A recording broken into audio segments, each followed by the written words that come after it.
Hey folks, it's Matt once again, and welcome back to my personal favorite of the franchise. That is A Nightmare on Elm Street Part 4, The Dream Master.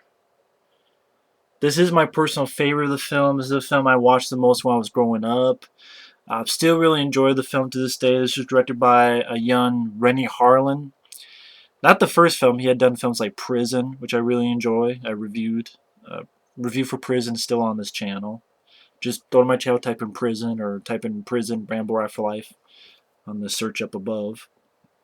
But Nightmare on Elm Street Part 4, The Dream Master, it is a very... I keep saying the word imaginative, but that really works with this series. It's has a great energy to it. It's a fun film. It's an entertaining film. Again, I like the characters in the film. I like the soundtrack. Even the opening alone, Tuesday night, one of the actresses sang a song, Nightmare, running from a nightmare. Or actually, running from this nightmare. Running from this nightmare, nightmare. I thought it did a good job singing-wise. Tuesday night replaces Patricia Arquette, because I just, Patricia Arquette just didn't want to come back for the role.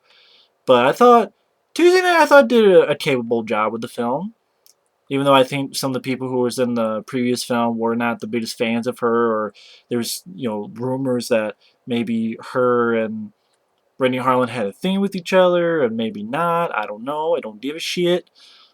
But I thought Tuesday Night did fine. And it takes place after the previous film, where you have the Dream Warriors, the rest of them, Kincaid, Joey, and Kristen. And Tuesday night, Kristen is still unsure if Freddy's still gone. She actually pulls Joey and Kincaid into her dream again. And he's like, well, the boiler's cold. This is that. It's cold. Freddy's gone. Stop pulling this shit. And also, Kristen has a new set of friends, including our lead, Lisa Wilcox, as Alice, who is probably my personal favorite character of the franchise. I really enjoy Nancy, and I really enjoy Kincaid. But Lisa Wilcox as Alice was always my favorite character in the franchise, which I'll get to why in a bit. But you have her. You have this guy who she wants as a boyfriend, that Lisa Wilcox wants as a boyfriend, called Dan. Let me get the actor's name. It's Danny Hassel. You also have this sort of brainy type girl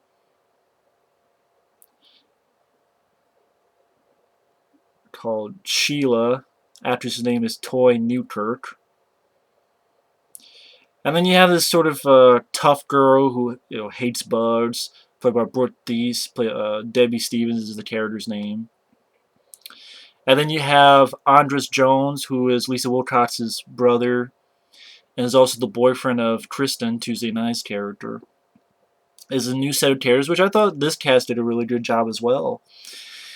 And one thing leads to another, and you see sort of stuff that's happening. Like, for example, you see these lockers with a slash through it, and there's light coming out. It's really interesting visuals. I think that's what Renny Harlin really brought, a good visual look to this film, a great energy to it that you would see in films like Cliffhanger and Die Hard 2 and stuff. Like, this guy is a very capable director. Prison, you saw this a lot of. I'm like, seeing Prison, like, I can understand why they look at Prison and he got this film. And by the way, this film came out in 1988 and it was a huge hit. It was the biggest hit of the franchise until Freddy vs. Jason. It made about 49 million, so almost 50 million bucks, and it was like the highest grossing horror film of that year, and it got a couple positive reviews as well, which I thought was pretty cool actually. Uh, and when I'm talking about imagination, like, once again, when people die, is a very inventive way. Of course, like I mentioned in the previous film, my only problem is that the Dream Warriors get killed pretty easily. But it seems like every film, I mean, the ending of the first one, the ending of the second film, yeah, those, in my opinion, stupid shock endings, inspired by Carrie and Friday the 13th. Uh, the third film, I thought Nancy kind of died in a stupid way. I figured she'd be smarter to realize, oh, that's not my dad, and Freddy wouldn't be detailed so easily. But that's not the case, and she dies, and John Saxon dies. Here, the Dream Warriors detail a little bit too easily. But it always seems like, there's at least one problem. But that doesn't make them bad films. But, it's like, it sucks. But I think for me it helps that I like Lisa Wilcox. I like the other characters, so it helps. But still, I'm like, Kincaid at least didn't have to die. Kincaid could have lived.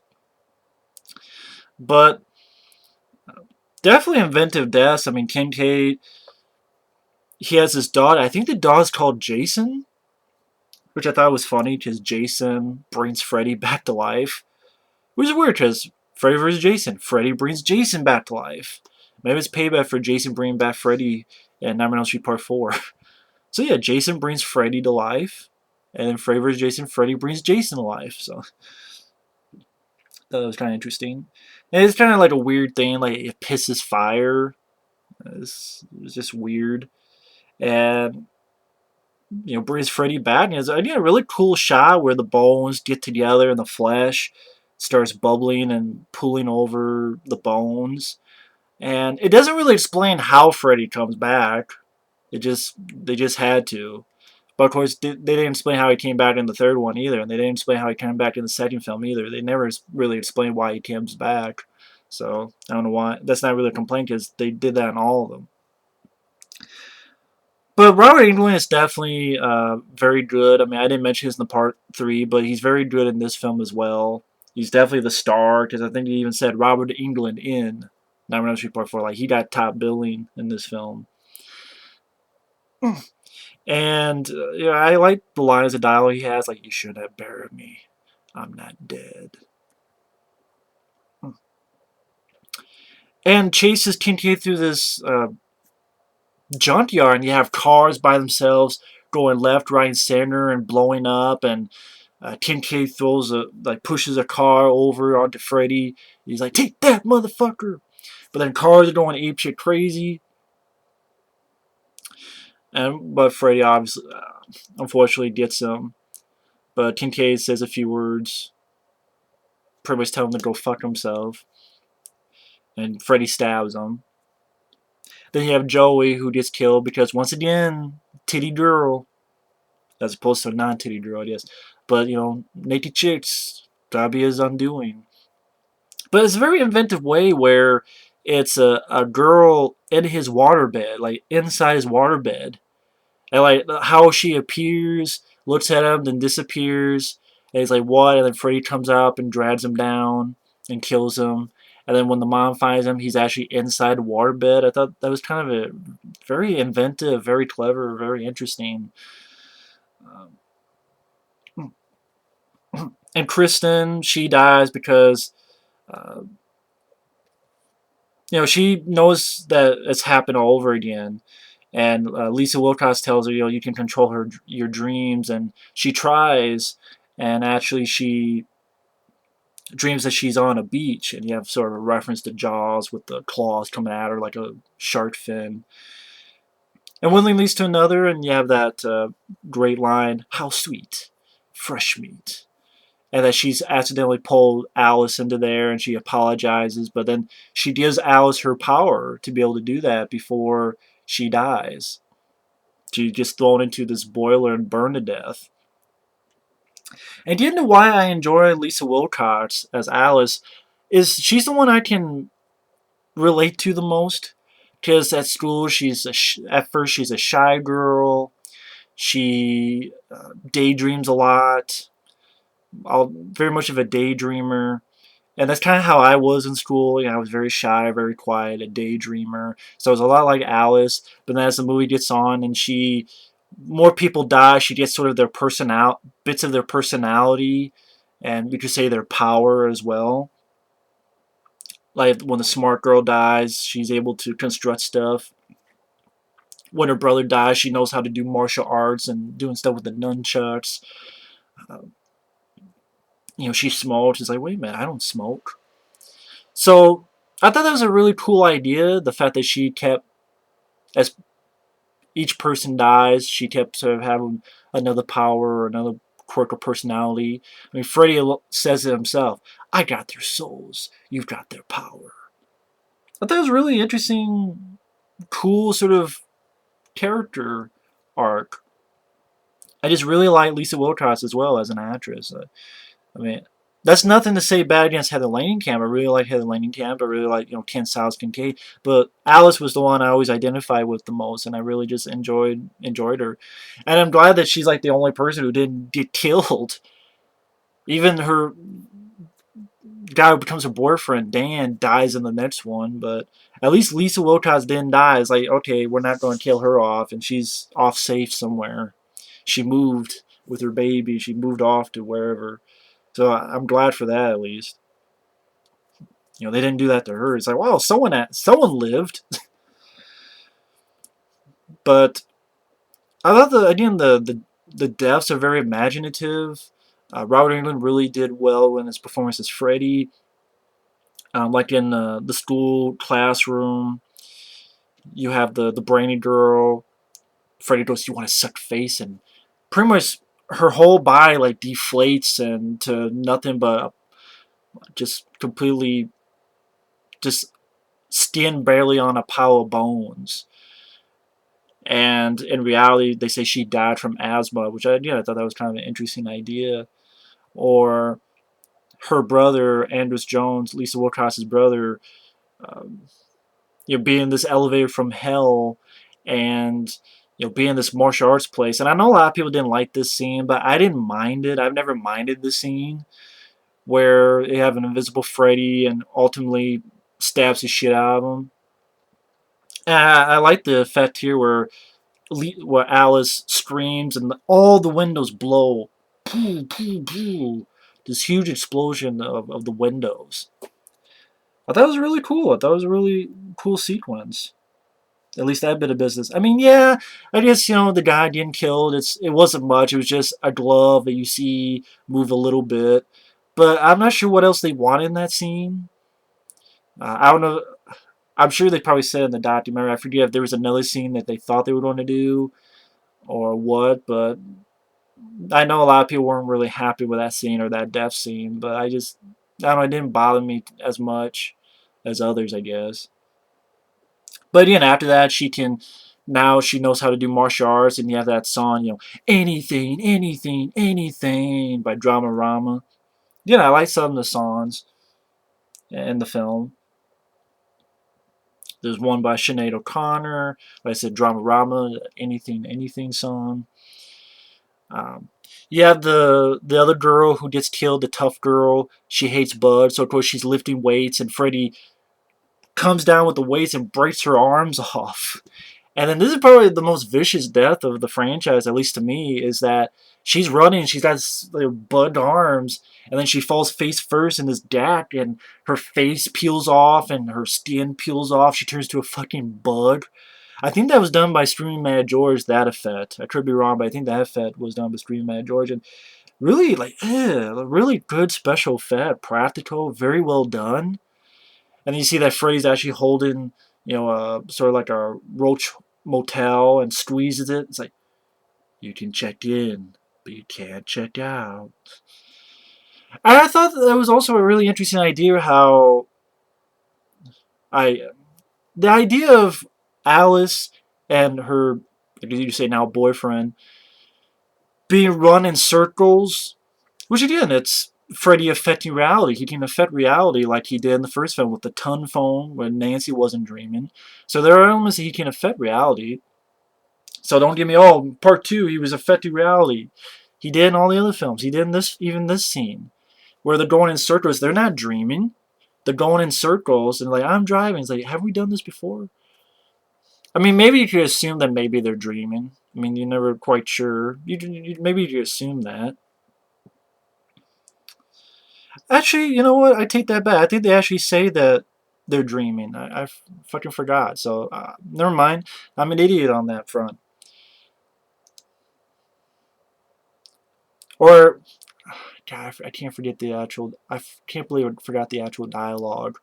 Because I know at a point it is because they smash into what they think is Freddy, and then they both get into an emergency room. At least Danny Hassel does. But anyway, fuck yeah, I fucked that up. But I do like the idea of them going in this circle and leading them on this circle. I thought that was a really cool idea. Very interesting idea to make them waste their time so they couldn't save the tough girl from being turned into a bug and dying. And she knows that Dan is going to be put under sedation. And you have this scene that I absolutely love to death. And anytime, if you go to my channel, you see my intro to the channel. I usually put intros into, not usually, but back to the day I would put intros to my videos. I would always use that piece of music. That's from this movie, and that's from this scene where Alice is getting ready in front of the mirror. I thought it was a total badass moment where I love this piece of music. I always wish they had released that piece of music officially. I mean, you can find it with the sound effects and stuff still with it, though. But I wish they had released that officially. I mean, yeah, this a version of it in that song, Don't Be Afraid of Your Dreams, but it's kind of I say a wussy kind of version. Like this one in this scene is like a hard rock guitar version. Yeah. That's one thing I wish they would have talked about Never Sleep Again, that sequence. At least that sequence alone with Alice getting ready, I thought that was a really memorable scene in the movie. It's one that I know a lot of people, not just me, think about when they think about Nightmare on Elm Street Part 4. Her getting ready in front of the mirror and that piece of music. I would like to have seen that at least touched on. And it just really love that piece of music to death and her getting ready and she goes, fucking A. And that's what I mean about the imagination. Like she sees Freddy and she jumps right into the mirror and now she's there with Dan. They get out of there. Of course, that's when Freddy was a doctor. He says, this ain't Dr. Seuss. They go in that tunnel that goes in a circle and they get out of there, but Dan gets hurt, so he wakes up, but she's still there, and they're in the church, and you have that great battle with Freddy where she's using everything she can, using martial arts, beating the shit out of him. They're going on top of the pews. She used that device that shot the shit out of him, put a hole through him. And I thought it was a really fun battle. And then you have that sort of rhyme, look into your reflection and the souls that he collected. Of course, wait a minute, how could I forget this scene? God, how could I forget this scene? Where this was another really cool scene where Alice is in a movie theater and she gets sucked into the screen. I thought it was a really cool idea. Then she looks and it's all the people who had died so far. Like you see, there's supposed to be Ken Satos and there's Joey and there's shit. And they're like clapping like monotonously. And Alice is like trapped in here and she's like an older version of herself. And you have Freddy with the pizza. Soul food, my favorite. Gets the meatball, but it has like a face on it and eating it. It's just really fucked up ideas, but I like it. That's what I mean. I keep using the word imagination, but this is what I'm talking about, this sort of imagination.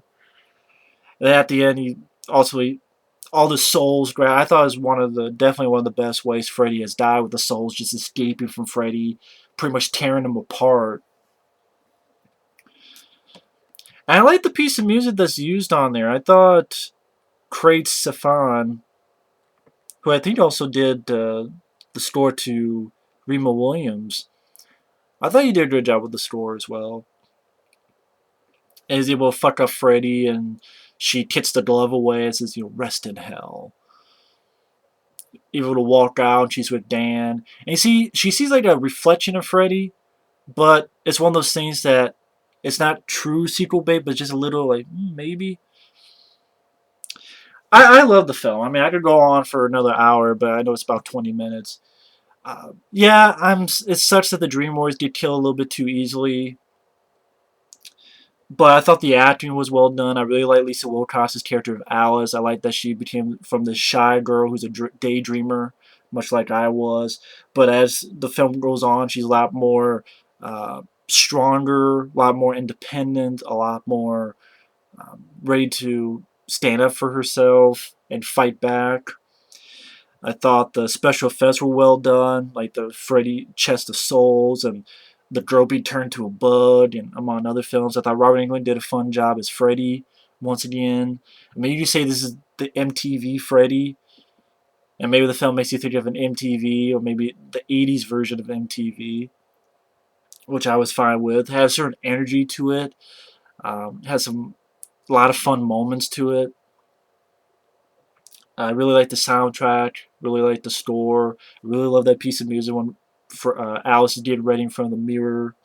I like the idea that she gets these powers, like each person dies. She gets a little bit of into herself. I like the final battle she has with Freddy. Uh, just a lot of stuff to enjoy about this film. A lot of stuff to like about this film. Just a really enjoyable film. Really enjoyable movie. I mean, I even liked I thought this poster was always badass. It's such a badass looking poster.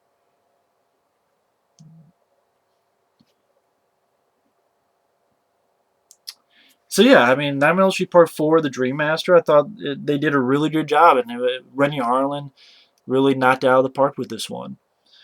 So anyway, that's just my opinion on Nightmare on Elm Street Part 4, The Dream Master. Either way, thanks for watching. Take care.